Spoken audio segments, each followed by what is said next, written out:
And now for our feature presentation.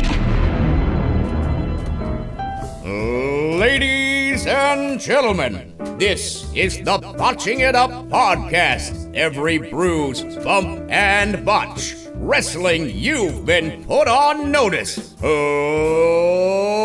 Let's get ready to ramble!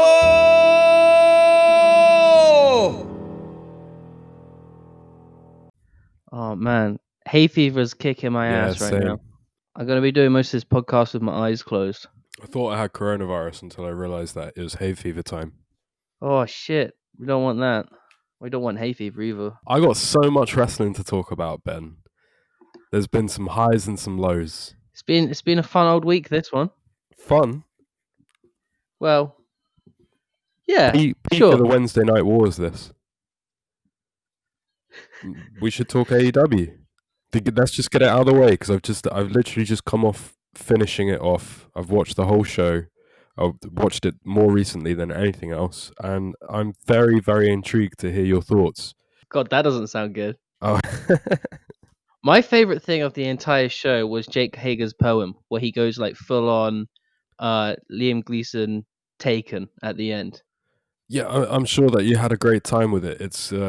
I did not. It's one of the major issues for me of this week's television.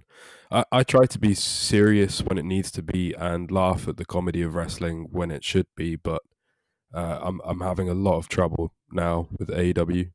So what did you really dislike? Most of it. Most of the show. This is by far the worst episode of AEW TV I think I've seen. Really? Mm. I don't know if it was that bad. Well, all right. What were your highlights? I'm just looking through my notes. I actually don't have a lot of notes on this show, so I guess that says something. I liked the FTR debut. I can imagine you weren't so keen because it was short and sweet, and there was no like big hoorah. I thought it was a really, really failed opportunity to create your next big tag team stars in a tag team division, which has got a lot of weight and not much use. I thought it was cool because they've kind of set up a FTR versus Butcher and the Blade kind of mini story to establish them first rather than going head first into a Young Bucks feud. Okay, but if these guys are gonna be main event tag team scene, right? Why do we set up a feud with a job squad? Well, they are going to just job them out either next week or the week after. I didn't get it. I didn't get. There's golden opportunities here that are missed, and it reminded me a lot of when Bret Hart came to WCW. They had like the most popular wrestler ever at that time on their hands, ready and willing to do things, and instead of getting on that opportunity and really making something out of it, and having like Bret Hart come out and destroy somebody and get himself straight into the main event scene, they had him as a special guest referee. It just, I don't know. They looked fine themselves. There's quite obviously the job squad have turned up for the first time. Like, they never jump the crowd. They're obviously there to just, for the revival, to get a cheap knockout over somebody. And the whole thing came off really, really flat. You got them coming in a truck, which would have been cool if Cody Rhodes didn't do it 2 weeks ago. I thought they did it better than Cody though, because they didn't start stationary. They drove straight in, jumped out with this kind of abundance of rage. And that's fine, but I've seen it this month. True, I've already true. seen the exact same thing from somebody else 2 weeks ago. Like, my memory's not that dim. Cooler truck as well though. It was a cooler truck, did suit their gimmick. Yeah, I get what you're saying, but the Butcher and the Blade did have a brawl with the Young Bucks halfway through the match, so they kind of set it up a little bit. Yeah, but it was purposeful, wasn't it? How many times have they jumped the crowd? And how many times have you seen Butcher and Blade do anything apart from drink a pint? Why they should have come in, asserted themselves, beat the fuck out of the Young Bucks, and drive off. Have you heard this idea in an alternate universe that Jim Cornette would be managing them? Yes, and I think he would have done a great job, but as he says himself, he can't get involved with them now because they've just signed on with an outlaw mud show. Yeah, I mean, there's no way he would work with AEW, but if he was going to, it'd be a great fit. The Young Bucks didn't insult my intelligence this week, which was nice. I watched that match. It It was nothing to write home about. They kept it short. The Bucks got the needed win. It was all very fine. But with the Young Bucks getting that win, they can take a bump from the new guys. And also, don't act surprised that these two have turned up and then call them by their name, FTR. From what I've heard, they've already been mentioned by the Young Bucks on the Being the Elite program. Yeah, for like over a year. I mean, if you're a big fan of AEW, and I know this is going to be your argument again, that for casuals they're not going to get this, but this is, everyone knew that FTR is going to be going to AEW. We've known since AEW first started that these guys were going to eventually land here. It was just whenever they got out of their WWE contract. Why are the commentators acting amazed but know all their new character names then? I'm not sure why the commentators act so amazed, but I mean, we all knew. I mean, we all knew from news sites and online as well for weeks before that this was going to happen at some point. I've got so many problems with this show. If just to go through quick points, if Matt Hardy's gimmick is changing gimmick, I hate the gimmick. Okay, Mick Foley played it off as having split personalities, and it was kind of like it came off as dangerous. This is completely different. This is cartoony bullshit, and they started their show with cartoony bullshit with the Inner Circle bordering on a Looney Tunes cartoon. They went into Matt Hardy being an idiot and the Inner Circle, the Elite, giggling about it. They had this damp squib FTR angle, as far as I'm concerned. They had Mox on commentary, though he's the antithesis of a guy that you would put on commentary. You had a trash Britt Baker segment. You had a Shida match with a nobody that went 5 minutes too long.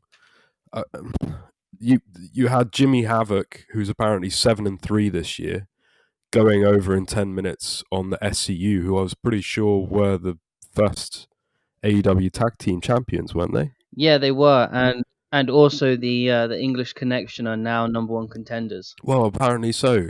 You've got a job squad coming out for a battle royal, and then whatever that main event segment was. I hated this show.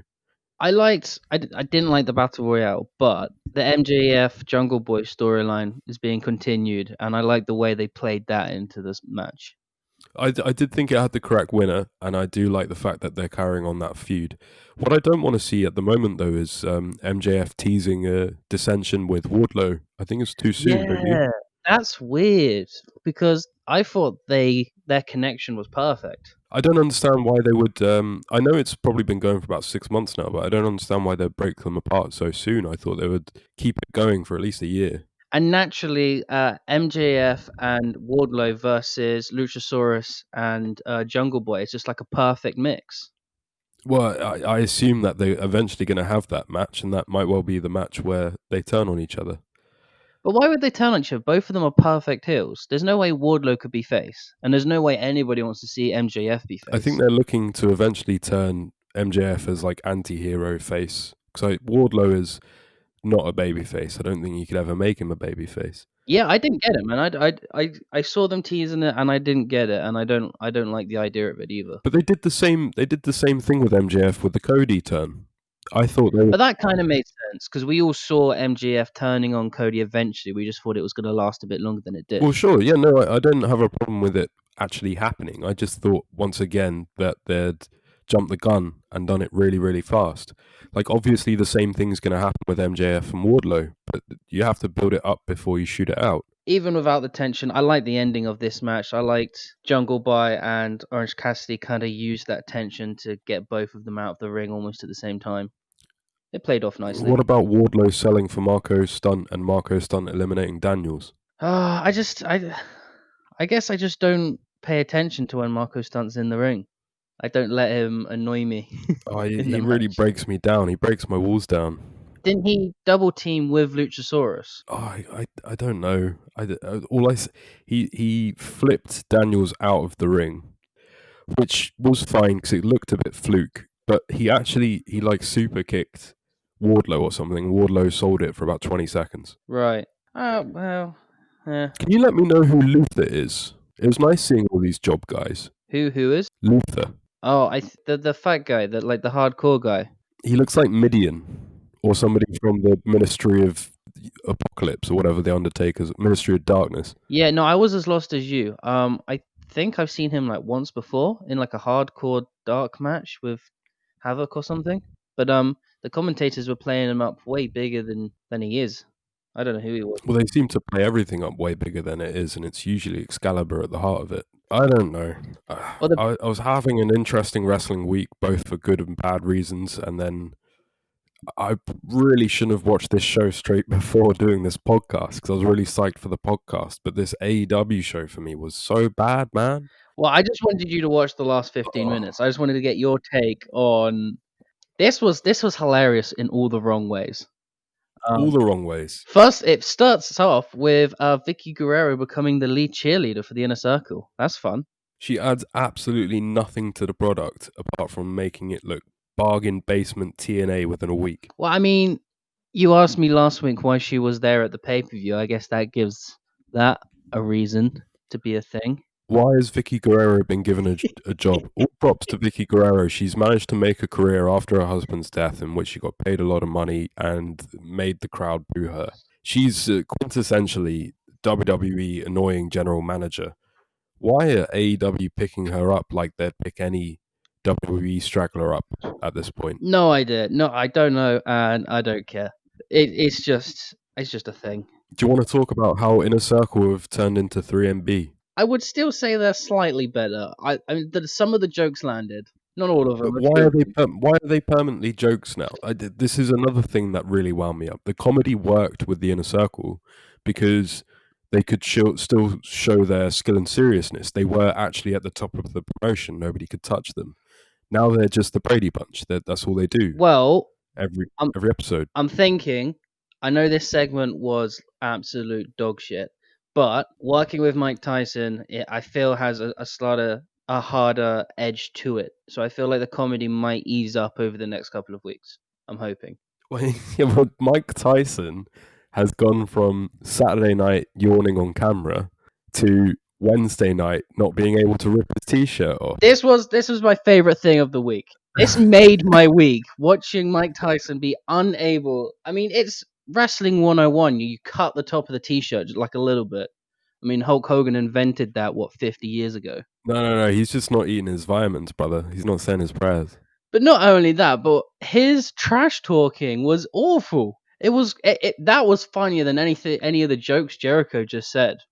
I just want to go through Mike actually taking his t-shirt off.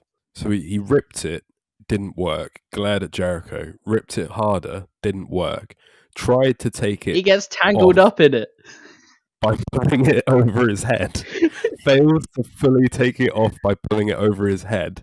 Pulls it down again and then finally rips the t-shirt. It's like a 3-year-old that can't get out of their t-shirt. He gets tangled up. Yeah, Mike, if I wasn't taking this product seriously, well, I'm not taking it seriously anymore. But if I wasn't trying to, I would probably get a lot of enjoyment out of Mike Tyson. He's been nothing but gold since he came back in all of the wrong ways. He's been a fantastic shit nugget. He's hilarious in all the wrong ways. It's fantastic. What I did like about this segment, there wasn't much to it, but the one thing I did like is that unannounced, his entourage was just packed with star power. So you actually know who these guys are because Yeah. I'm really glad when I talk to you about AEW because you can usually tell me who somebody is, whereas the commentary team don't bother.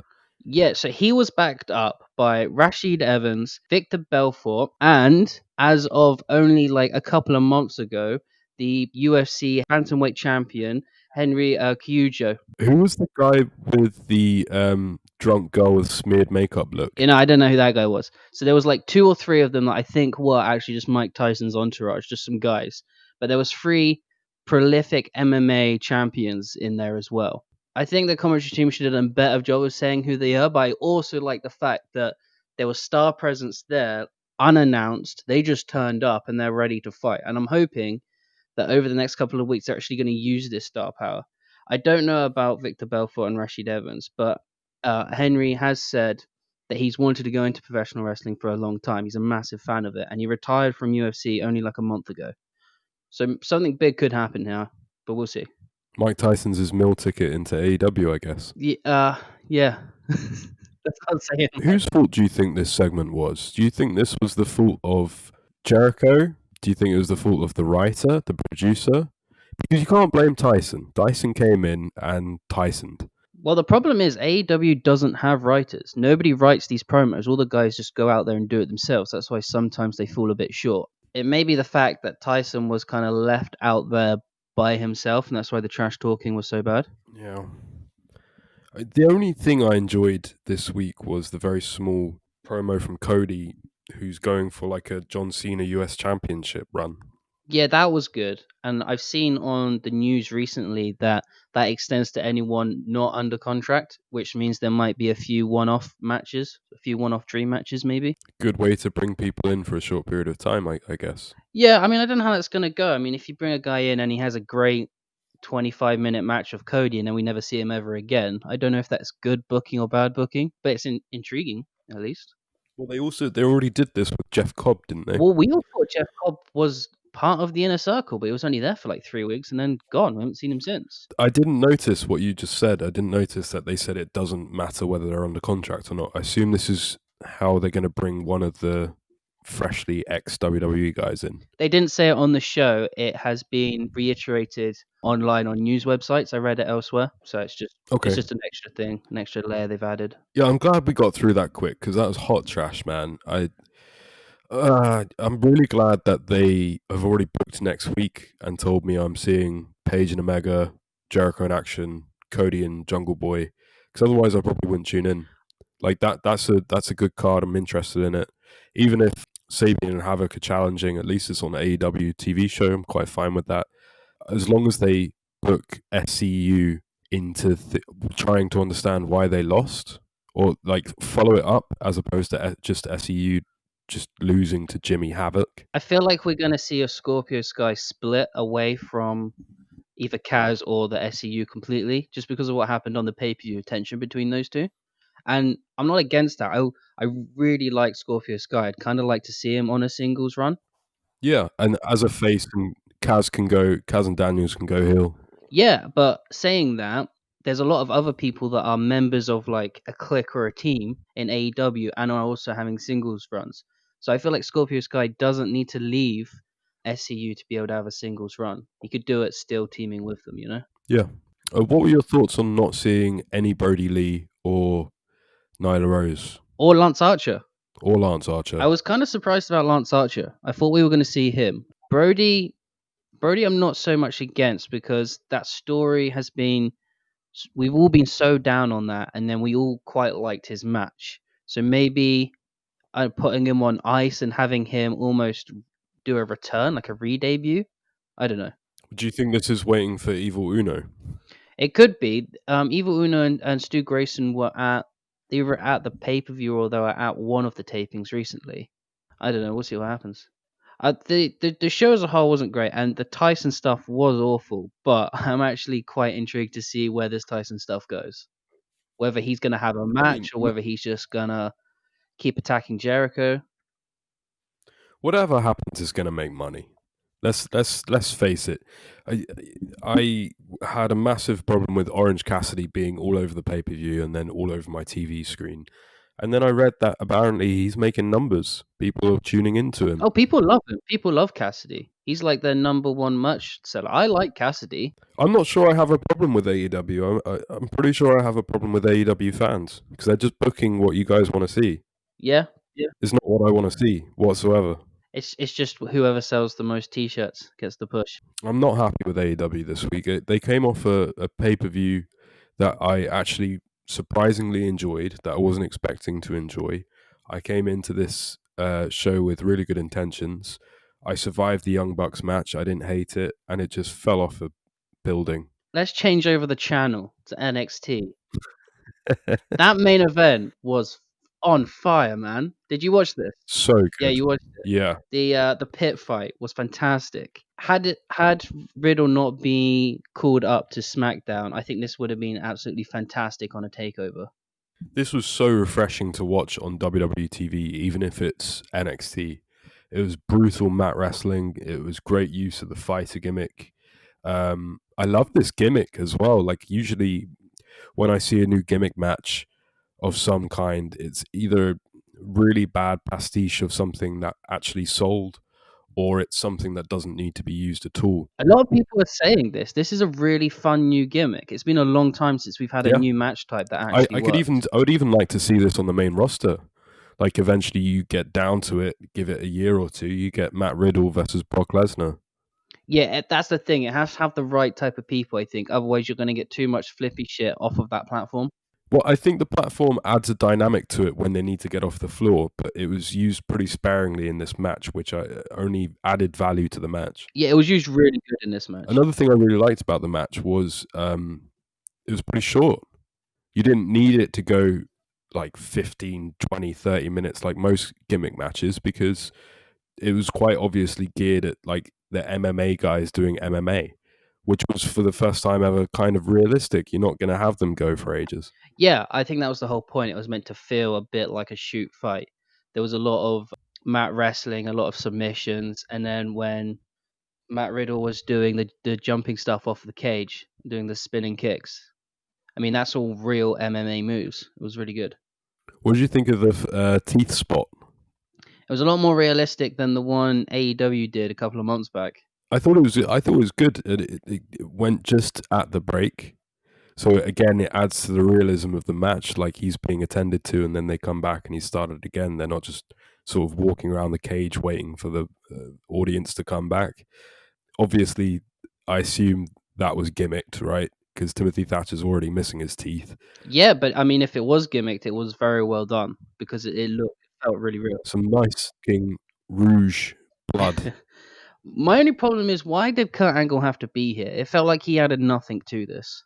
I had the same point actually. The Angle, it was nice to see him, but he wasn't really needed whatsoever. He didn't really do anything. Well, I assume it's got something to do with his contract, or them trying to get him back into a contract.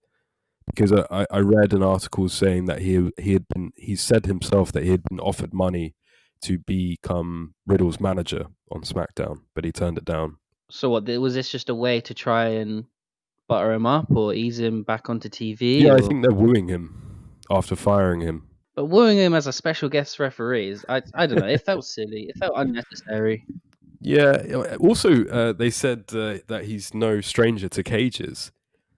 Well, he is a stranger to cages kind of in WWE, isn't he? But he's pretty famous for them in TNA. Are they implying that he's like this MMA type of guy? Because he never competed in an MMA match. I think Vince McMahon sat at home after work about 3:30 in the morning and maybe had a little gander at that Samoa Joe Kurt Angle match. Possibly. That, I mean, it is a very similar to style to how this went down with a lot of the MMA holds and stuff. Yeah, this was my favorite thing on TV since Bryan versus Gulak, and it blew Bryan versus Gulak out of the water. Really, really enjoyed it. And you told me you didn't like the rest of the show. I liked the rest of the show. It was okay. I just thought it was a bit of well, the first thing I wanted to mention on NXT was the use of Drake Maverick. I don't understand why he's getting so much TV time if he's going to be fired after this tournament. Unless the whole him being fired is a work and he's going to get his job back. I think that it didn't start as a work and it's now become one. I think he's going to go into the final, lose it, and then Regal will come out and say, well, you proved yourself, here's a contract. Because if they don't do that, they've given him way too much TV time, and it's a waste of someone else's spot. They also come across as a dickhead corporation who's fully using a guy for his 90 days and then telling him to go away. Well, I really feel like they're a bit of a dickhead corporation. All these people that got fired, but there's this one guy that's still able to fight for his spot when no one else is able to fight for their spot. No matter how you twist it, this is a dick move. Opening up with this match, though, quite clearly shows that NXT is definitely trying, if failing, to compete with AEW. As much as they want to say that they're taking it easy and they're not really looking at the competition, I've noticed a remarkable difference in the way they start the shows, the way they hype stuff up, and the way they finish them off in comparison to what I saw a month or two ago. They've definitely been trying to take over quality matches in the main event spot for the last 3 or 4 weeks. Yep. There's been constant good quality main events. I don't like Johnny Gargano either. I don't like him as a heel. I don't like him. I've got a point here about that. I don't understand why it's being done, other than the fact that they don't know what else to do with him in NXT, and Vince doesn't want him up. But he could still be a face. I don't understand why he has to be heel. He doesn't suit him. Well, he's been a Doesn't face feel- forever, hasn't he? Maybe this is the next challenge for him to see whether he can actually achieve it. I do love what Finn Balor's doing at the moment though, because he's not meant to be a heel, but he's got like this anti-hero thing going on, and he's much edgier and darker. It reminds me a lot of his persona from Japan, Okay. and I love what he's doing. I haven't really seen much of Balor. Was he on this show? Yeah, I don't think he was actually. He was on last week's, and he's going to have a match with Damian Priest. Is that his NXT name or is that his old name? That's his NXT name. Because Yeah. I was actually, when I was looking at predictions for In Your House, I was kind of wondering what was going on with Balor. Yeah, no, it's a fun little storyline. And every promo he does, he just absolutely nails it. He's got this real dark persona going on at the moment. I love it. But I love Balor no matter what he does, to be honest. I really loved Danny Burch and Only Lorcan's little video package. Do you see this? Yeah, that was fun. That was fun. They look like hard bastards going for a lemonade. I really liked it. It made them feel like real people, even if it's just a 30-second clip. Are they going? They're going for the championships, right? The tag team championships. I think they're going to start. Yeah, is it Imperium NXT tag champions? Yeah. Yeah. I didn't like the women's match either. It was okay. It was a decent match, but I don't like Rhea Ripley and Charlotte. Okay. Chelsea Green just came out of nowhere. Charlotte's new tag partner. I don't like how Charlotte was on this and she was also on Raw. She's on everything. She's on Raw, NXT, and SmackDown every single week. So on Raw, she was in a match to name the number one contender for the Women's Championship, right? Yeah. Which means you've automatically demoted the NXT Women's Championship to not being important because Charlotte's trying to win a different one. I said before, Charlotte has become the John Cena of wrestling right now. She's the closest thing to it. I don't understand, honestly, why they put the belt on her at WrestleMania at all. And all she's doing really is lowering wrestlers that have a lot of potential and kind of making them feel like an afterthought. I actually quite liked this match. It's quite obvious that Chelsea Green looked completely out of place.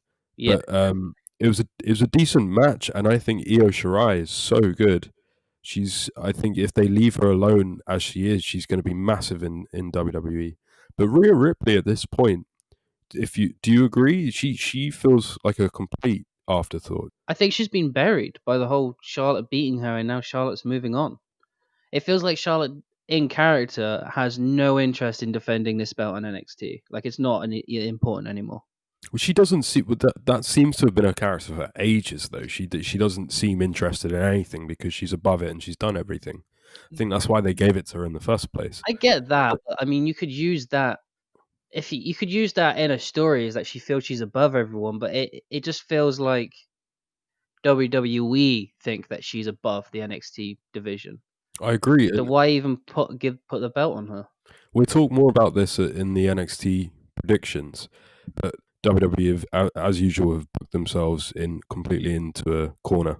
It just feels like they were trying to tell us that NXT is the third brand, but then when they do stuff like this, it just cements to us that Vince doesn't care about it, and it's not the third brand. I'm not sure that it is that, I think that because during Survivor Series, if you remember, NXT was booked really strong against WWE guys. Yeah, that's what I mean. Back then it was really strong, but now the NXT Women's Championship means nothing compared to the Raw Women's Championship. Charlotte would rather be in a contender match than defending her own belt. I think NXT is being booked now as the third brand where it wasn't before because NXT is failing in the Wednesday night ratings. Yeah, possibly. Elsewhere on the card, we had a return for our boy, Leon Ruff. Oh, yeah. Nice to see the guy. Good to see him about. I hope he sticks around after the quarantine's over. I hope he becomes a resident jobber and not just something long forgotten. I think he's put quite a lot of effort into being NXT's resident job, right? It would be quite a shame if they threw him away now. Was this the Ciampa match? Yeah, he jobbed to Ciampa, which had a really weird ending with Scarlett Bordeaux just staring at him. So can you let me again? This is another thing I was looking at for the predictions. Can you let me know where this angle has come from? Because I'm pretty sure that Karrion Kross debuted about 2 weeks ago. He debuted 2 weeks ago, and then last week, Scarlett Bordeaux cut a promo, and then Ciampa just interrupted them on the big screen, saying that he's the big dog of NXT. If these guys want to come in here, they have to go through him. So it came from nowhere. Yeah, pretty much. I mean, it's got 2 weeks build. I'm going to go into this with you on the takeover predictions because I'm very close to making most of my points about that show regarding this one. But yeah, no, I enjoyed NXT this week despite the fact that I thought it was booked poorly. And I know it's going to upset you. We're going to SmackDown for a tiny bit. But AEW was the worst show of the week apart from Carneyland, honestly. Yeah? For me. Fair enough. It can't always be the best, I suppose. I mean, this is nothing creatively critical on WWE, but why are the people that are around ringside not allowed chairs? Apparently they're only allowed chairs in their breaks. And good segue, by the time we got to SmackDown, they actively looked and sounded really tired. Well, they have to record 7 hours worth of content a day across however many days of recording. They tape 2 weeks plus the main event of In Your House. So imagine being stood up that entire time and cheering constantly. It's a cult, isn't it? Just let them have some chairs. I don't get it. But no, it's a cult. It's that weird WWE manifesto where you have to prove yourself before you do anything. So we're gonna humiliate you and deprive you of sleep and comfort just so that we know you can make it. But do they think it looks good that they're just stood there? I mean, let them have a sit down in between the matches or something. From attempting to get into the head of Vince McMahon, I assume that first of all he doesn't care about them because if they want to go, they can because he's not interested. Like one developmental talent having a little moan and walking off is fine for him. I think he also sees it as them actually being on TV, and getting a decent paycheck. So he's like, why do they need to sit down? And third of all, I guess aesthetically, you can actually see them, despite the fact that you can't because you've now got the Pope Mobile's bulletproof glass at ringside. Yeah, this is silly as well. I mean, if everyone is free of the virus, why do you need a plastic screen there? I thought about this and I was very confused by it for quite a while because it looked awful. It looked really tacky, and most of the time the lights were reflecting off it. It wasn't so bad in NXT because on it, obviously NXT's aesthetic is very dark, but it looked really, really bad on Raw, especially.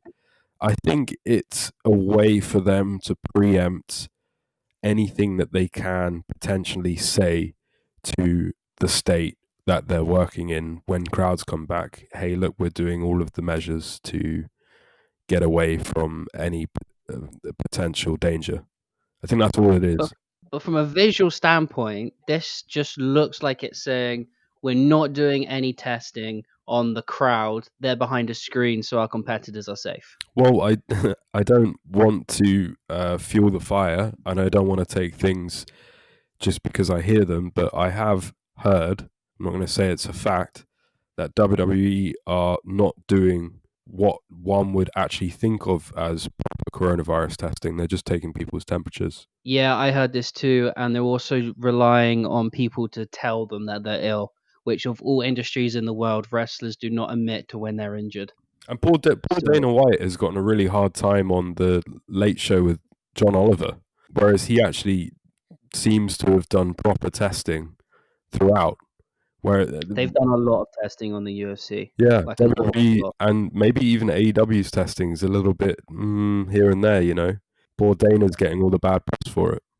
To be fair to Vince, though, if the UFC fighters have contracted the virus and they go in there and they're bloody and sweaty and opening up wounds on each other, that's a much more dangerous situation. So they do have to be very vigilant. Whereas at least in wrestling, you're up close and personal and getting sweaty with someone, but there's no open wounds. Yeah.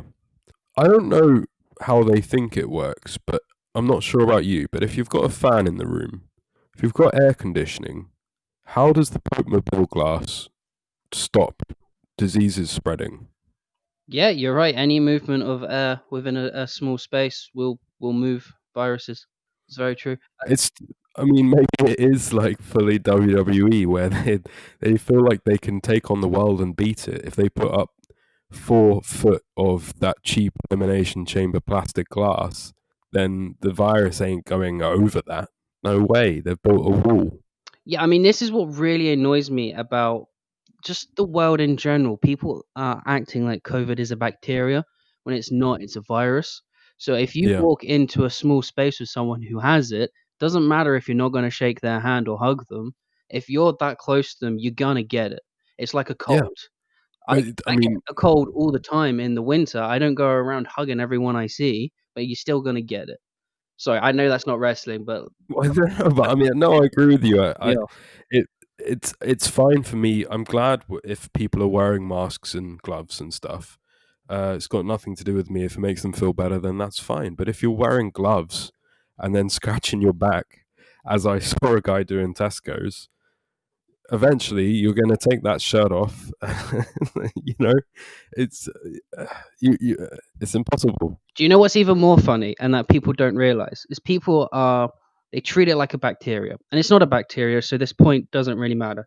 But if it was a bacteria, people are wearing gloves, they're going out, they've got plastic aprons or overalls on, whatever, and then they'll get their phone out, and their phone is in their gloved hand. So let's say they Yeah, have contracted the bacteria. That bacteria is now on their phone. They'll go home and they'll put that phone up to their face, and then they'll put the phone down and they'll probably eat with their hands. That bacteria then gets into your body.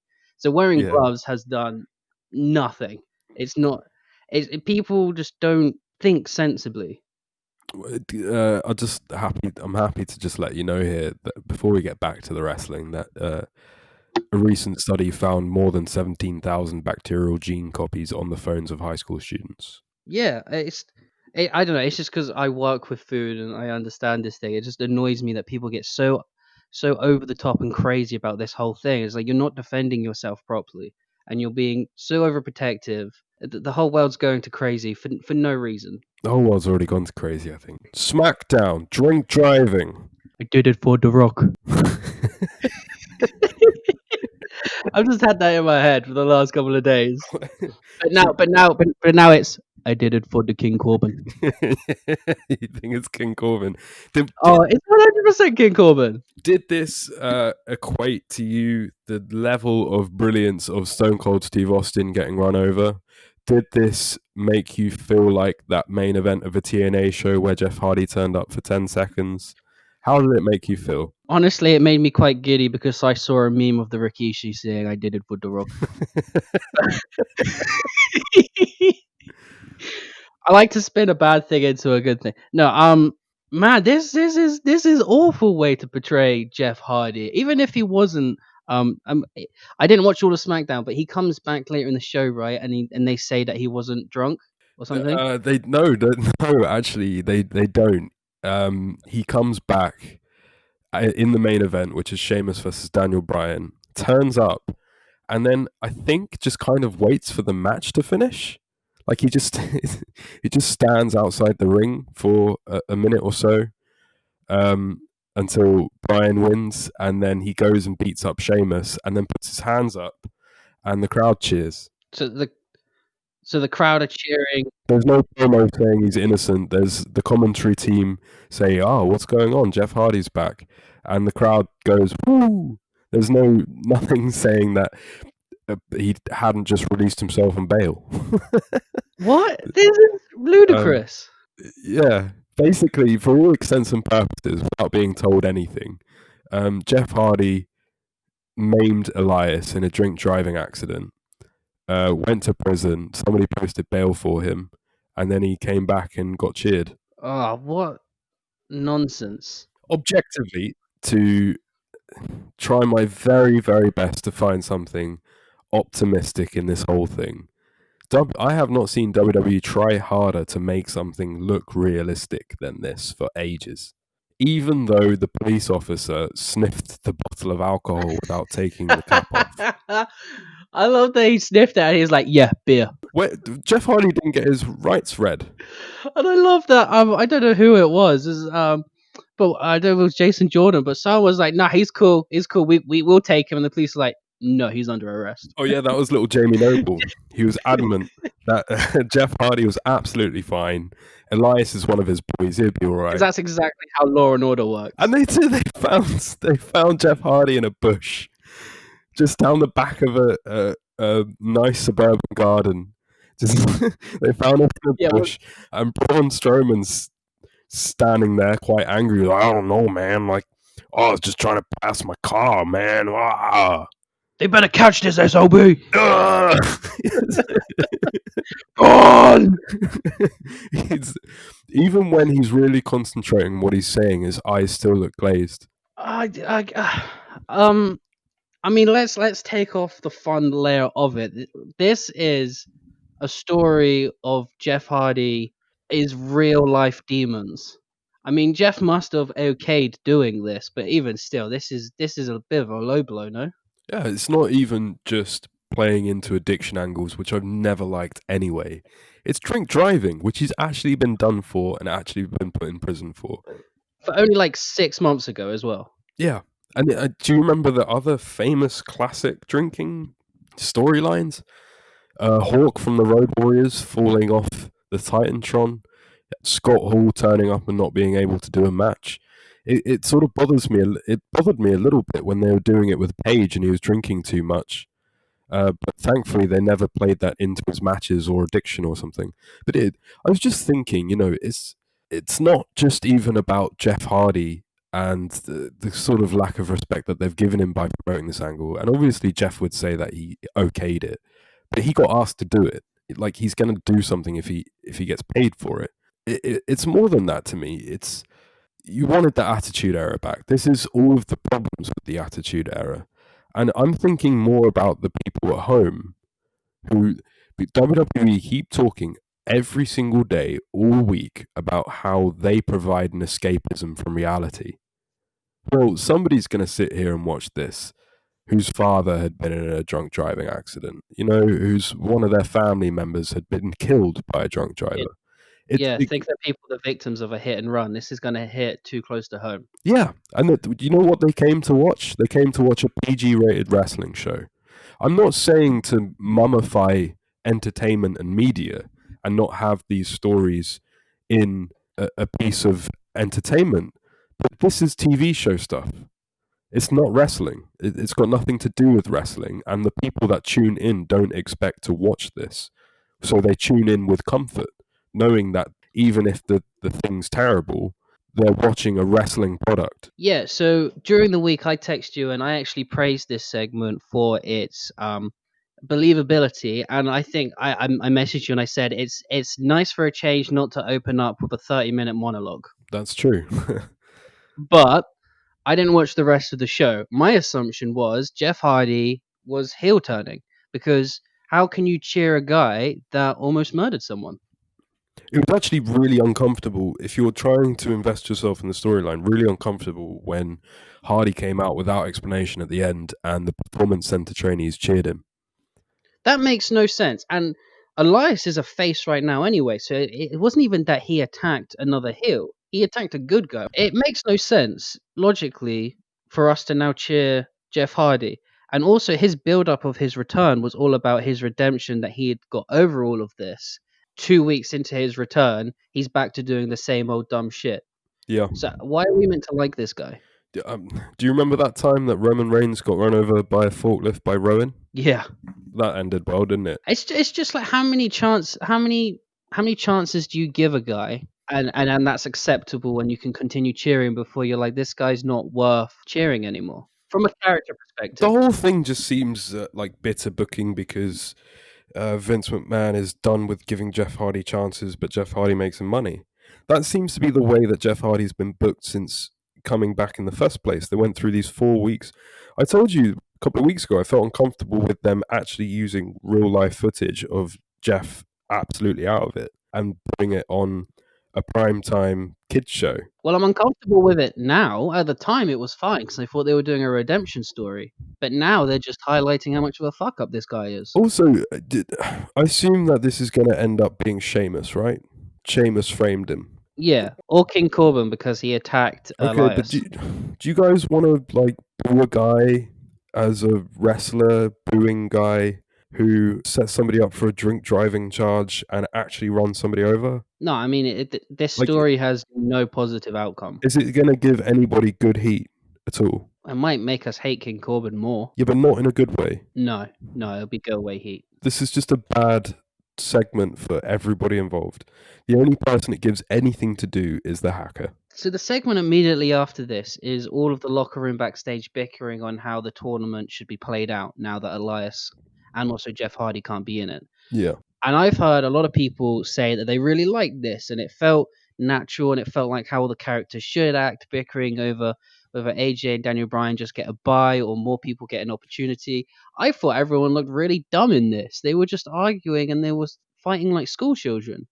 Yeah, I'm in two minds about this. I agree with both you and the people on the internet. I thought it was really well played off. Just like the opening segment, I hated it, but these two segments back to back had an aura of I don't know, I wouldn't call it believability, but there was more of a realistic aesthetic being used, even in just the scenario. It was the most natural thing WWE have done in a while, which is the only reason I was slightly into it. Everybody involved looked like an idiot. King Corbin was the one pushing for there to be more qualifying matches, which is the only reason why I feel like he might have something to do with it. It was Sheamus spoke up first, and Sheamus got an issue with Jeff Hardy. Yeah. They'll probably do the classic WWE swerve. But I don't even understand why we're talking about this. Seriously, bro. This is a shitty drink driving angle on a wrestling program. It'll come out 2 months' time from now. It was AJ. Latest episode of EastEnders, man. Honestly.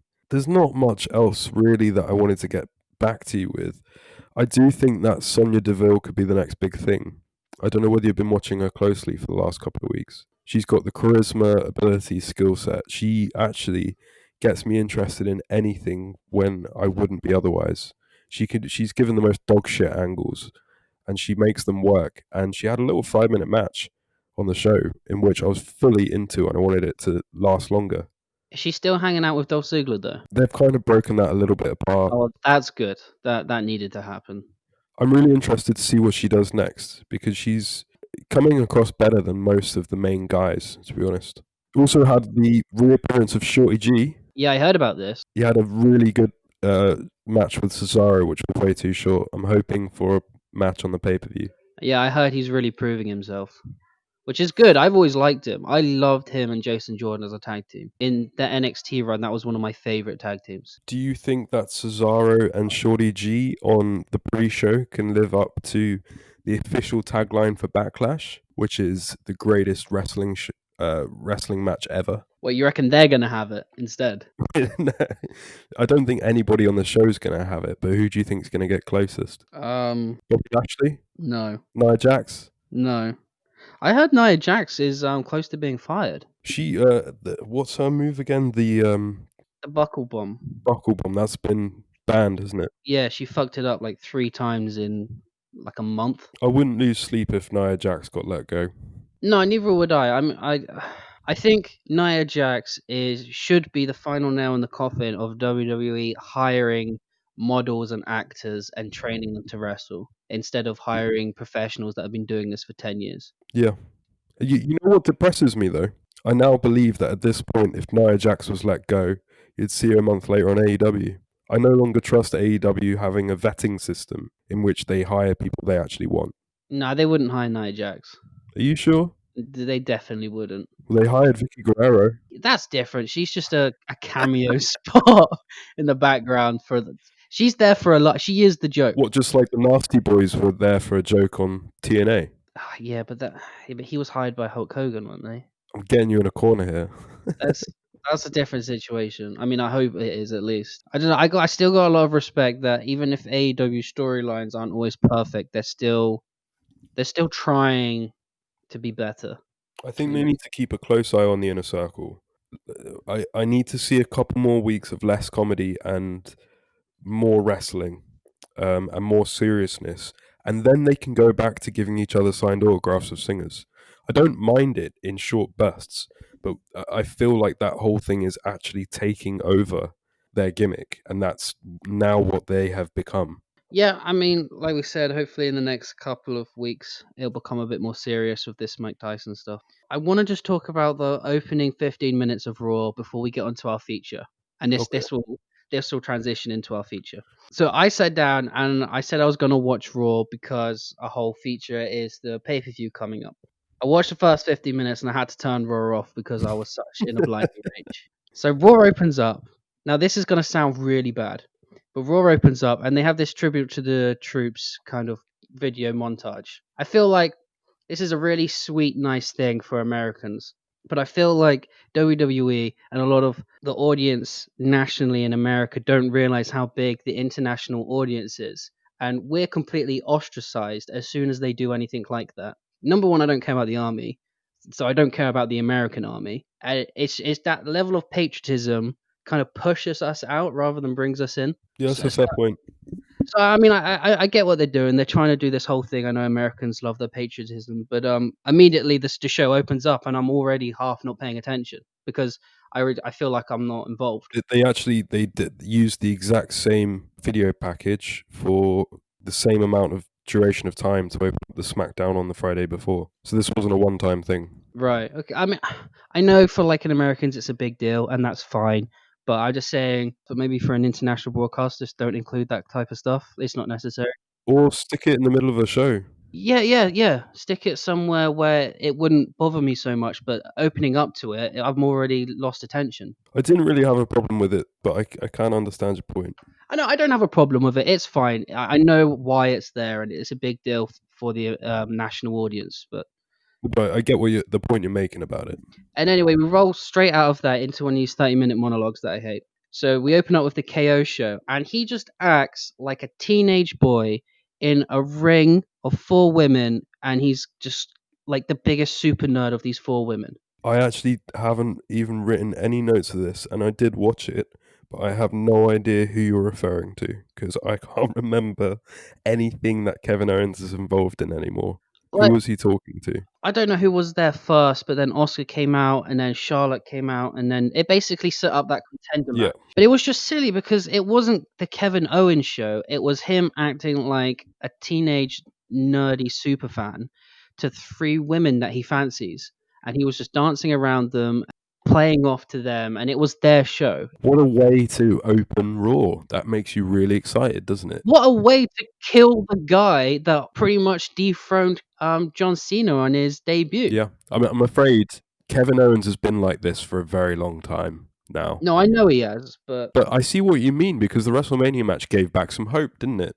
It's one of the better matches on the show, and Kevin Owens took that massive bump, and things started to be looking up for him again. I started to pay attention to him again, and then later on, when he gets beat by Garza in about 3 minutes, I didn't even bat an eyelid. Oh God! I mean, do you remember like 2 years ago, Triple H turned on Seth Rollins and sided with Kevin Owens, and then Cohen's had, I think that was the time he had his thing with Chris Jericho, and then when Chris Jericho left the company, Kevin Owens moved over to SmackDown, and we all thought he was gonna be the next guy, because Roman Reigns just wasn't getting the reaction from the crowd, and it felt like Kevin Owens was getting their super push, and we're like, oh, he's the guy now. Then he just pisses around with Sami Zayn. Not that I dislike those two together, because that can be fun, but it's not exactly main level top guy stuff. And now he's just rolling over for Charlotte. Well, I remember when a couple of years ago you were a massive fan of Kevin Owens, and because you were, I was taking him seriously and actually paying attention to what he was doing. And he didn't have these stupid Kevin Owens segments. And we don't. The thing is with WWE, the thing that annoyed me the most about this is just the fact that we have to play make believe.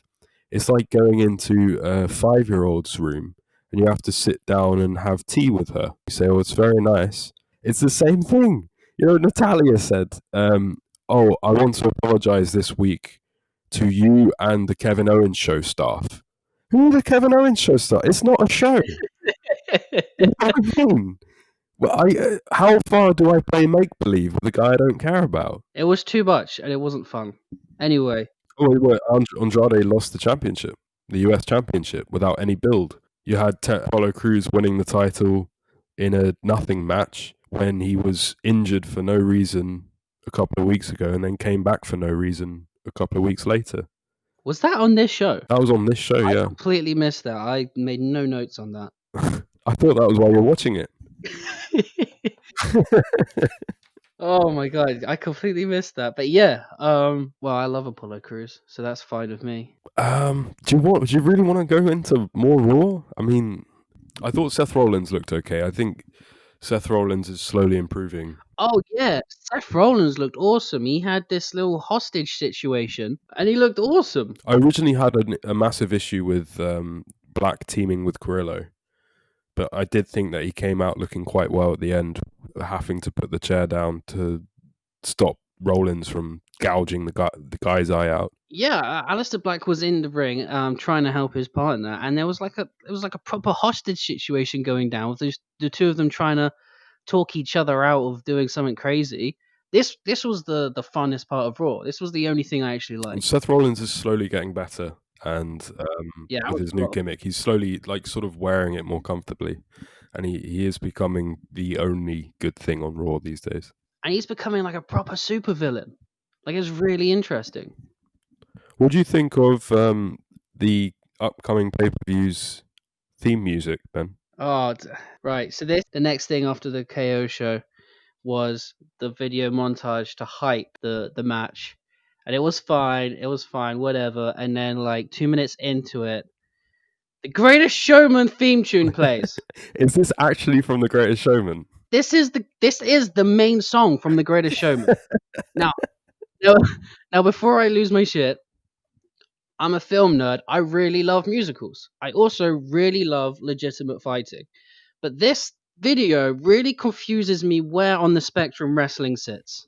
It's Disney. You know? It's just bullshit. I mean, long gone are the days when Limp Bizkit was used as an edgy, foul mouth theme tune. But now, The Greatest Showman. I got to admit, this is just bullshit. Even if we can't go back to the days of Saliva, then this whole thing does kind of make me miss Flow Rider at least. Yeah, even Flow Rider or Pitbull, Vince's favorite WrestleMania acts, would be better than this. And I love The Greatest Showman. I think it's a great musical. I really like the music. But it just doesn't fit this. The greatest match ever should have like Motorhead or like something really heavy, something NXT feeling, not a musical I watch with my girlfriend. Isn't The Greatest Showman about a circus as well? Yeah. Freaks that just want to be loved. Yeah, What does that say about WWE Backlash? So Edge and Randy Orton are just freaks that want everyone to love them, but we hate them so much because they made us sit through that 45 minutes of trash at Mania. I'm not sure Jim Cornette has twigged on to what the theme tune is, because he would have a coroner if he found out. Mate, I always had a coroner when it played. And they played it like 4 more times. Then they played it on NXT. They played it on NXT? They played it on, the video hyping the match. Right. And then they played it on SmackDown for as much of SmackDown that I watched. So does it make you look forward to the show more? No, makes me want to go watch musicals. I assume it's the only thing I can think of is that they want to do this now. They want to be seen in this way. They want to be seen as the most family-friendly possible piece of entertainment, which is why on Friday night they get their popular babyface that sells a lot of merch to kids and puts them in a drink driving segment. The thing is, though, they're 2 years late because this song was the biggest song in the world at one point when that movie came out. And if they wanted to ride that hype train, they've missed the boat by at least a year to use it. Do you think Vince McMahon has any idea where this film soundtrack is from? Probably not. They just said, "Hey, this is all about the greatest show. You fucking use it, brother." I'm pretty sure that Vince McMahon has just started watching Pirates of the Caribbean 1. Oh, it's just I don't understand. I guess what you're saying makes the most sense. That they're just trying to be the most friendly kind of image. Vince McMahon's just discovered George Clooney in ER. Oh, I mean, if they're trying to use it for a popularity game, it's too late because my sisters were the biggest fans of it, and they moved on like a year ago from this. Yeah, but do your sisters want to watch Randy Orton and Edge by the soundtrack being played? Do you No. What I'm saying is, no. The point I'm making is, if they're using this soundtrack, are they trying to generate interest from fans that they probably wouldn't have, who have now come into the idea of Edge and Randy Orton facing each other, and they think, well, this is great because there's a connection here between the Greatest Showman and this match that they're selling us. And Randy Orton and Edge tried to kill each other 2 months ago, but that's fine because they've got this kiddie-friendly soundtrack now. And just the two guys we're talking about, Edge and Randy Orton, they've both had pretty heavy rock theme tunes their entire career. They both come out of the late Attitude, Ruthless Aggression era. Edge had a live sex celebration. Yeah, and Randy Orton looks like he's got prison tattoos. These are not musical guys. Randy Orton looks like he's done a few things in prison. God's sake. Right. Let's get through this. Are you actually? This would be one of those shows that I would actually want to watch with you in person and have a couple of drinks, because I think this could be incredibly entertaining for all the wrong reasons. Yes. Just even the fact that you've got Braun Strowman versus The Miz and John Morrison for the championship. I didn't even know that was happening. Yeah, that's happening. We're so caught up with this Edge Orton stuff. From what I've seen so far, it's not going to be the best card in the world. It seems really haphazardly put together. But this is a point I was going to ask you. It's a very small nitpick, but it really annoys me. So they've taken this greatest wrestling match ever, giant graphic design typeface, and just flunked it on a poster without even thinking about it. The poster looks awful, by the way, but they hype that now. They hype that image for every match that they introduce on the show. Does that bother you at all? Because it really bothers me. So they're implying everybody's about to have the greatest match ever. I wouldn't say they're implying it, but they're not implying it by doing so, if you know what I mean. Yeah, no, I get what you mean. So there's 4 matches announced. None of them are even on the conversation about having the best match ever. I don't think anybody's queuing up for Drew McIntyre versus Bobby Lashley. So there's 2 World Championship matches in this, but do you reckon Edge and Orton are going on last? They have to. The way that they've put this together, if Edge and Orton don't go on last, then there's no point to their haphazard promotion. Could you imagine if they, not even first, if they go on second? Wait, this is a swerve, actually, that I wanted to talk to you about, that I think, knowing WWE for so long, I could actually potentially see it happening. So you've got the whole person that's built this entire match up is Randy Orton, who said, hey, you took me at WrestleMania, but I want you to actually face me in a match, because guess what, Edge? I don't think you can go anymore. This is where the whole thing's spurred from. So it would be very Randy Orton, wouldn't it, for Edge to come out ready to wrestle in like special wrestling gear with like tape around his fingers and stuff. Edge just comes out, bashes him with a fucking chair and gives him a concerto. DQ. Yeah, that's very similar to my train of thought, is that we have this big greatest match ever hype going into it, and then one spear, it's over. Like 7 seconds. Yeah, I can see it. I'm glad that you're thinking the same way. Because Vince must think the same that we're thinking, that these guys are not going to be able to pull off a match that are in the conversation of the best matches ever. There's no way they can get it that good. Well, just for starters, they're in an empty fucking arena. This is such a cheap marketing ploy to desperately get people's eyes on the product. That's all it is. Let's just face it. They didn't know what else to do for the show. They realized they had a lackluster card and they needed anything. And one of the writers went to the toilet, wrote down the greatest wrestling match ever, and they slammed it on a poster. So I wasn't watching WWE for a while there. Who coined the tagline? Did one of them say it in a promo, or did it just come on a poster one day? Dude, it was so awkward. I thought it was a rib. So Edge and Randy Orton come out after their stinker of a WrestleMania match like 3 weeks ago, and deliver. Like, the one thing with Edge and Orton, which we'll get into, they do great promos against each other. You have to admit that their promo work over the past 2 or 3 months has been fantastic. Orton delivers this great 5-minute promo about how Edge can't handle it anymore. He hasn't actually seen Edge in a one-on-one match because he knows Edge can't go, and he knows secretly that Randy Orton is the greatest wrestler of all time. I'm paraphrasing it, but it was really good. And then I think it's Kathy Kelly. There's a silence. They have a showdown, look each other in the eyes, and Edge doesn't say that he accepts the match. Kathy Kelly comes over in a silent, empty arena and says, "Edge, do you have any comment?" And he doesn't say anything.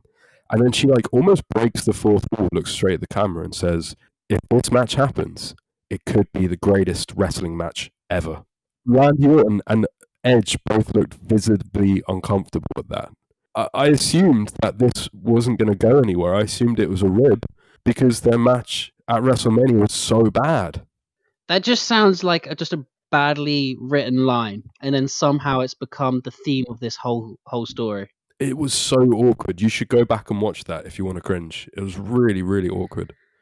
So there's a lot of things that I think have brought Edge and Orton to the level where they're now considered to be having the greatest match ever. First of all, they were built with good gimmicks. Orton had the Legend Killer in Evolution. Edge had the first Money in the Bank winner and the Vulture-esque Ultimate Opportunist with the New Year's Revolution, where he beat Cena for the championship. One Night Stand, he came out in a bike helmet. I think they've got continuity. Both guys have been on TV for decades. I think you've got to admit at this stage that in their prime, they were both god-tier heels. Orton slowly transcended into an anti-hero after a long time. Edge has become sort of beloved, especially with the retirement and then coming back. Looking back, I was looking through their history because I know that you were focusing on a certain period of their timeline as well. I think the two guys that cemented Orton and Edge and made them the stars that they were are Mick Foley and John Cena. So I went back and I watched Mick Foley's match versus Edge at WrestleMania 22 and Mick Foley's match against Randy Orton at Backlash 2004. Yeah, both solid matches. Well, the WrestleMania 22, you can talk about the barbed wire spears or the thumbtack spot or the flaming table. Lots of really memorable moments. And I got to say as an aside, every time I watch stuff like this, we were saying the other day, I can't tell anymore whether it's pure nostalgia or wrestling these days is shit. Because as homework for the podcast, this was so much easier to do than watching through Raw, SmackDown, even AEW. I think the two moments for Edge in that match, the things that made him, were his entrance and exit. In his entrance, he storms down to the ring. His eyes are bulging with a baseball bat, and he's taking it seriously. And I think this is a really important point about current wrestling and old wrestling. You can see that he knows that he's going into a bloodbath with Mick Foley. Like, you can see that he fears Mick Foley. And then the end is a visual I always remember, which is Edge just like shaking violently and blowing his lips, holding his right hand as if he were crippled, and standing triumphant but broken with like an eyeball completely bloodied out. And it was like, it quite clearly showed a true war, you know?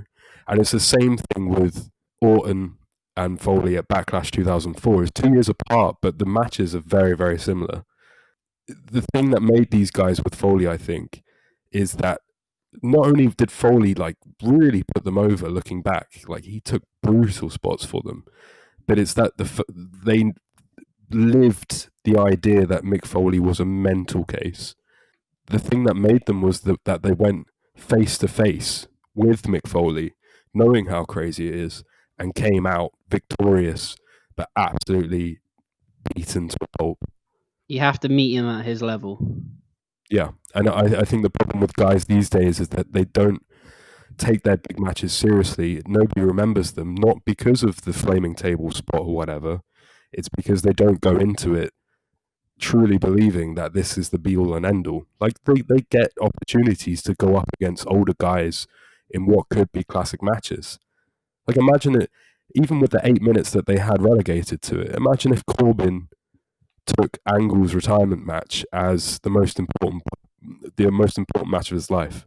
Yeah, I think a lot of it comes down to character work, because in that Edge Foley match, wasn't it a lot about Edge's determination? Yeah, and it's About the him rising up to be a main event player. same thing with Orton, and it's what made them the main event players. It's not just going one-on-one with a legend, but emanating every fucking fiber of their body as to how important this is and playing their character at all times. So if Baron Corbin had elevated his character so that it wasn't so much him retiring an old guy, it was him becoming better than Kurt Angle, it would have boosted his ranking up the pecking order, as well as just being a moment on a WrestleMania. Yeah, it would have gotten him over despite the time limit. It didn't matter how long the match went, just for dropping the stupid Corbin shit and saying, "Hey, this is my character. I know this is my character. I'm going to play into it a little bit, but this is the most important thing I've ever done." And I like just going in, walking down the ramp, not playing to the crowd, looking seriously at the ring. From what I can see, it did a hell of a lot for Edge and Orton. And obviously I mentioned John Cena being the other guy that really sort of cemented them. So when looking at the greatest match of all time, for me, when you look back at the past history, this is kind of taking away technical ability and the fact that in terms of work rate or whatever, it's not going to be the greatest match. This is the best match WWE can possibly sell at this point in their company in terms of character, presence, and independent histories.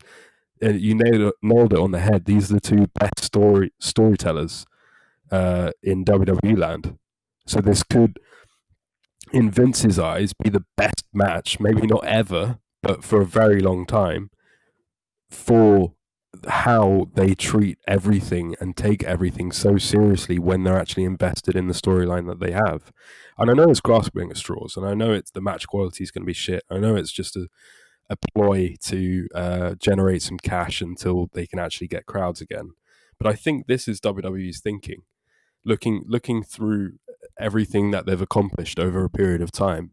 They got over because they took. I mean, briefly, I also watched Randy Orton versus John Cena in 2009. Like, I was going to watch the Bragging Rights 2009 match, but it was an hour-long Iron Man match, so I was like, fuck that. But the fact that they even did that shows that it was a big deal at the time.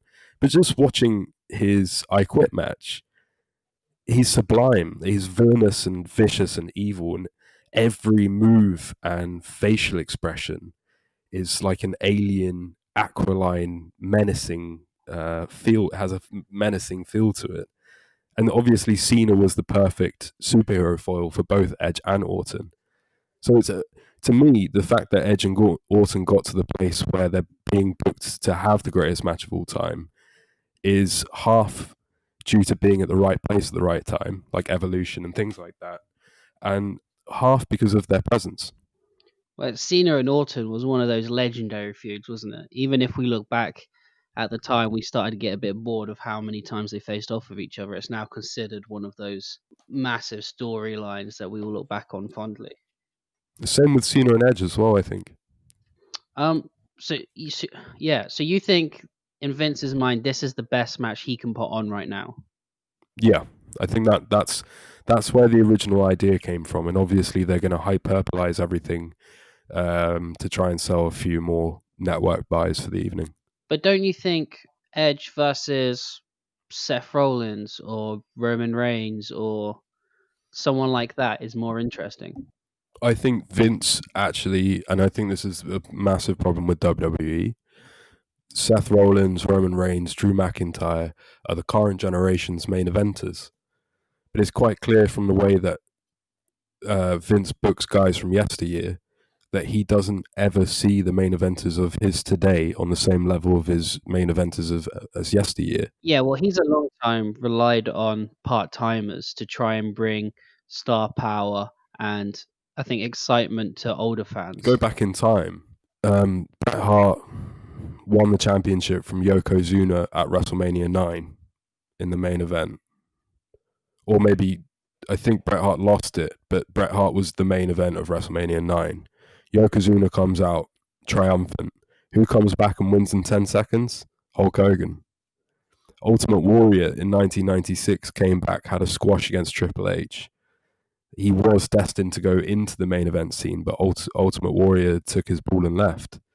You had Undertaker versus Kane in the main event of for the SmackDown Championship in 2010. This has been going forever.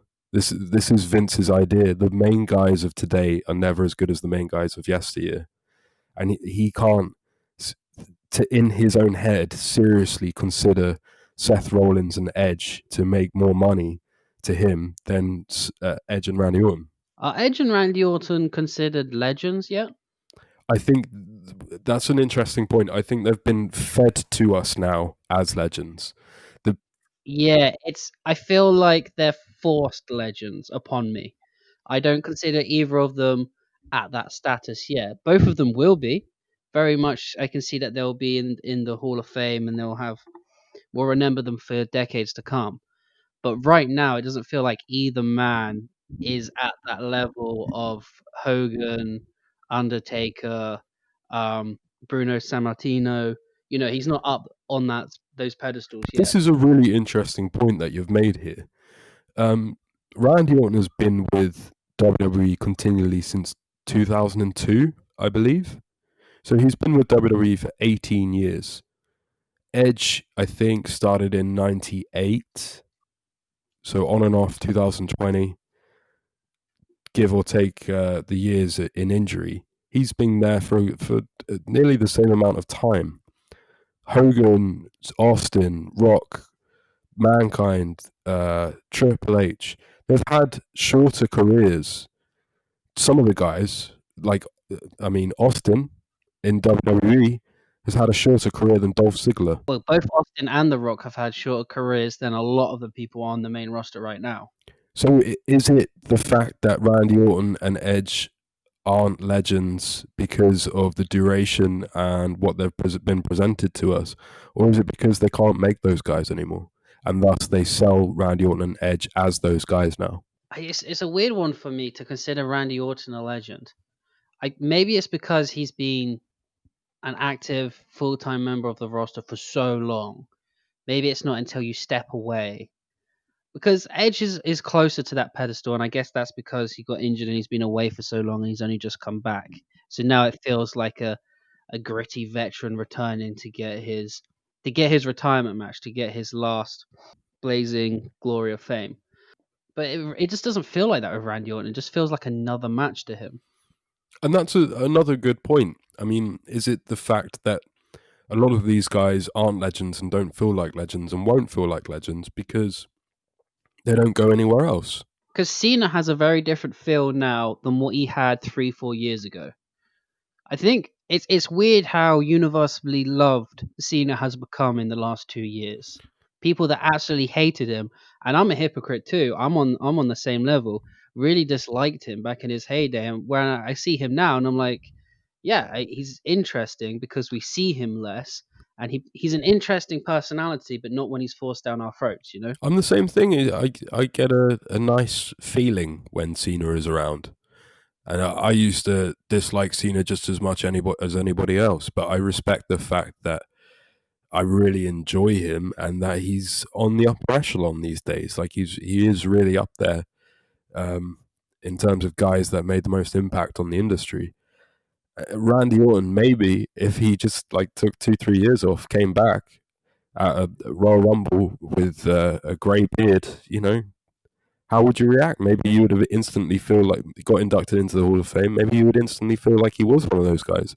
Because also, Batista, I know he's a movie star now. Maybe that helps a little bit. But when Batista came back in 2014, everybody shit on him. Like everybody hated him because they wanted Daniel Bryan to win. But fast forward another 4 years, Batista again is kind of seen in that upper tier that you don't see Orton in. Yeah, he is. I mean, I'm biased anyway. I love Batista, everything he's ever done. But yeah, he's on a different level now because he's left and he's come back. And that match with Triple H was so good.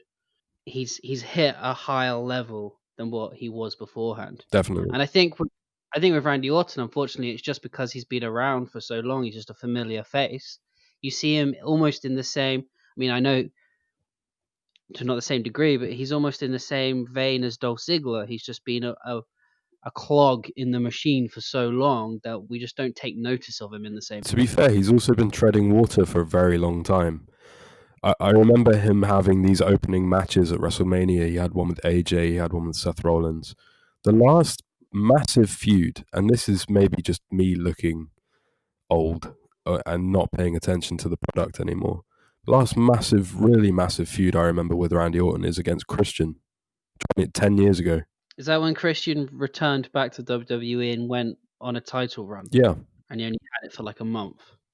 That was the last thing that I remember thinking. Randy Orton is not just another guy, he is Randy Orton, you know? That was a really depressing storyline because Christian's one of my boys and just I completely know Christian's one of your boys. got squashed. So you watched a couple of matches as well. What did you see? So WWE themselves uploaded to YouTube last week some Randy versus Edge matches from 2004. So the first one was from Vengeance when Randy Orton is defending his Intercontinental Championship against Edge.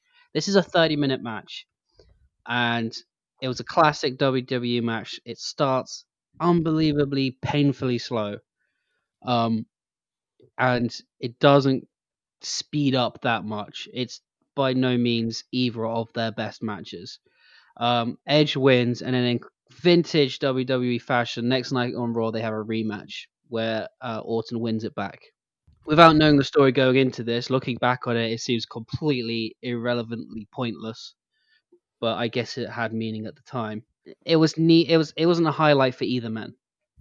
So you can take those two matches. I can't remember them having any more, like apart from their tag team. You take the WrestleMania 36 match, which is to me that was the worst WrestleMania match I've seen since Bret Hart versus Vince McMahon. So what have you got? I mean, again, if we're talking objectively about why this is being labeled as the greatest wrestling match ever, it's not because they can have good matches against each other.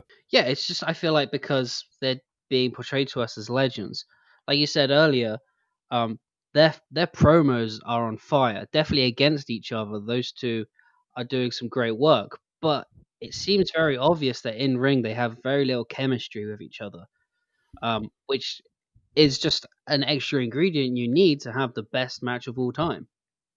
This also really is a classic idea of a wrestler in a script giving a little bit too much away for thought. As Randy Orton very rightly pointed out, we have seen Edge since he came back in a Royal Rumble and a gimmick match, which aren't matches. Randy Orton's point about this was, can Edge still go? And I'm starting to wonder the same question. That's why I think that this might be a very short match. I'm not sure, like you said, it will be a shenanigan thing and we won't get a match at all. But I got a feeling they're gonna kind of Goldberg it. For all of the people that don't live in smart mark land or don't look at how good a match is and just watch the product for the product, which seems to be most of WWE's audience at this point, that they cater towards people that enjoy entertainment, they cater towards kids, and they cater towards kids' parents. So getting away from our little bubble, our little understanding of great matches and why and where they come from, and just seeing it from a 8-9-year-old's perspective. I mean, I don't know about you, man, but when I was 12, if they told me something, I believed it, you know? But would you believe, even if they were telling you that this is going to be the best match ever, would you believe it after seeing what they did at Mania? No. If I was a kid, I'd be way more hotter on Seth Rollins right now than what Edge and Orton are doing. Oh, I would be 100% a Cody Rhodes fan. But I mean, I guess the point I'm making is when we were 12 years old, if WWE told us that this is going to be the greatest match ever, and then Randy Orton says, well, we haven't actually wrestled yet, so let's wrestle. And then WWE says, well, this may now be the greatest wrestling match ever because they're wrestling. You're more inclined to believe that as a general kid, right, than as us. Yeah. And if that is the case, and that's the majority of their fan base, these WWE kids are either going to finally realize what it is to be lied to for the first time by WWE, or they're going to have to try and kill themselves and go 45 minutes. So if this match doesn't live up to expectations, there's going to be a lot of sad kids watching. I mean, just generally speaking, though, with WWE's current product and how we were talking about Foley and Cena, and we remember those feuds, I'm not sure it is nostalgia, you know. I think that what WWE did 20 years ago was made a fan base that is sitting here doing a podcast now who don't enjoy the product anymore but continue to read the news even if they don't watch the shows. Do you think that they've made enough of an effort with the current generation of stars to get the same effect in 20 years? When we're fat and old, do you think there'd be like 25, 26-year-olds then doing a podcast talking about the glory days of 2020 and how bad the product is now? But is that just you living in the golden glory days? Because you got Jim Cornette saying how fantastic the 70s and 80s were, and that the 90s was okay, and then everything since then has been fucking awful. So we're doing the exact same, just 20 years later. But do you think that there's going to be a fall off there? Do you think that they've done?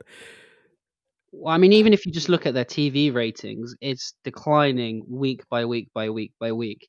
I would expect at the end of the year for them to say that their merchandise sales are lower as well. Yeah.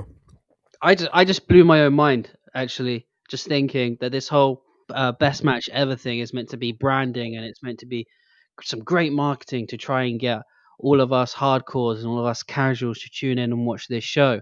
But then just what you were thinking about all the 12-year-olds being disappointed. Is this going to be some marketing that's just going to blow up in their face hugely? Because so many people are going to tune into this with such high expectations. And if the match doesn't deliver on those really high expectations, like literally the best match they've ever seen, everyone's going to see if this was the best matches ever, it wasn't actually that very good. If WWE are never going to put on anything better than this, what's the point in even watching? Shoot yourself in the foot moment. Because obviously, me and you and guys like us and guys older than us, we know better. That's the point I'm making. We already know that this is a gimmick, this is a promo, you know, whatever. It's getting eyes on the product. But there are young kids out there who will take anything WWE say and lap it up. If they're told that this is the greatest wrestling match ever, and who knows, man, probably to a 12, 13-year-old, Edge and Orton are seen in the same way as Austin. They probably are. So if they're then told that these two legends that they've only really ever heard about, obviously Orton's been around, but you know, the guys that apparently had that famous feud back in the day with DX, man, you know, and they faced that old man Mick Foley. They're told then that they're going to have a match and it's going to be the greatest thing ever. Well, they're going to go in expecting it. And if it doesn't deliver on those levels, it's a dangerous game to play because you're setting an expectation so high.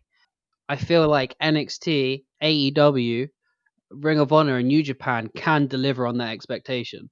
I know a lot of those people aren't running shows right now, but if there's a load of 12 to 20-year-olds that are casuals and quite new to wrestling, and they think that this is the best show WWE could do, they might just turn the channel. Exactly. I mean, I don't think that the 12-year-olds will be going to New Japan, but I do think that the 12-year-olds might go over to AEW if they find out that it's on. Or even NXT. I mean, I know it's the same universe as Raw and SmackDown, but it's such a different product and it's marketed in such a different way.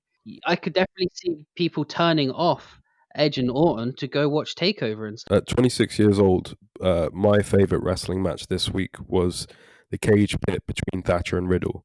At 14-year-olds, my favorite match this week would have been Thatcher versus Riddle. Yeah, it was a great match.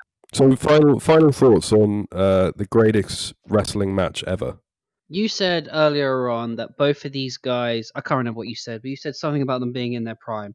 And they're both beyond their prime. I mean, for God's sakes, Edge retired because of an injury, and he's only worked 2 matches since then. I watched a few of their matches in 2008. Orton was in a feud with Triple H, and Edge was in a feud against Undertaker, both at WrestleMania, and I watched their matches at Extreme Rules. And those matches just tore the house down. Both of them were fantastic. If you want to call these two legends, that year of matches would cement them as some of the best wrestlers ever. But that was 12 years ago. These guys are very different competitors I've got now. very close to the same point, because obviously I look back at Orton in 2004, Edge in 2006, and then Orton again in 2009. I've got Edge's best year as 2006 is when he really hit it off. Orton's always been pretty much in the main event, but never really. He's always been kind of dragging his feet, even if he's had a championship opportunity. But he, for me at least, really went into his own and became like a whole nother level in 2009. Either way, that these years, 2008 as well, 11 to 14 years ago. That's a long time. I think we both know that this thing is branding. It's not going to deliver as the best match. It's not even going to be the best match that week, I don't think. I think we have tried to do this thing justice and take it more seriously and attempt to make it feel realistic for this podcast segment than WWE has done at all. Yeah. We put more effort into putting this greatest wrestling match over and trying to think how it's come to fruition, how it's going to go, and what the point of it is than WWE has built up for this pay-per-view.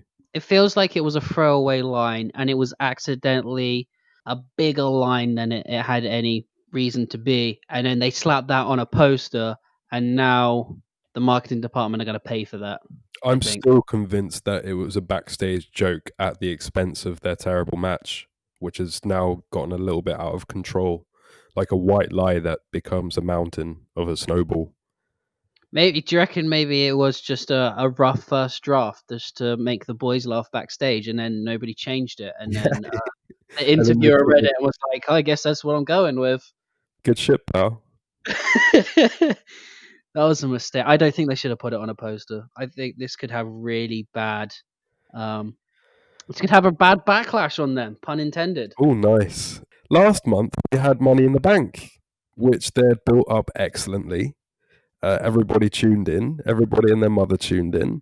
And they threw that back in our face. And I don't want to remind you of it again because I don't want to get you upset. This means that if they fail on this one, they've failed us in entertainment last month and sports this month. So they've failed us in sports entertainment. Yeah. Like, share, and subscribe to keep it botched up, brother.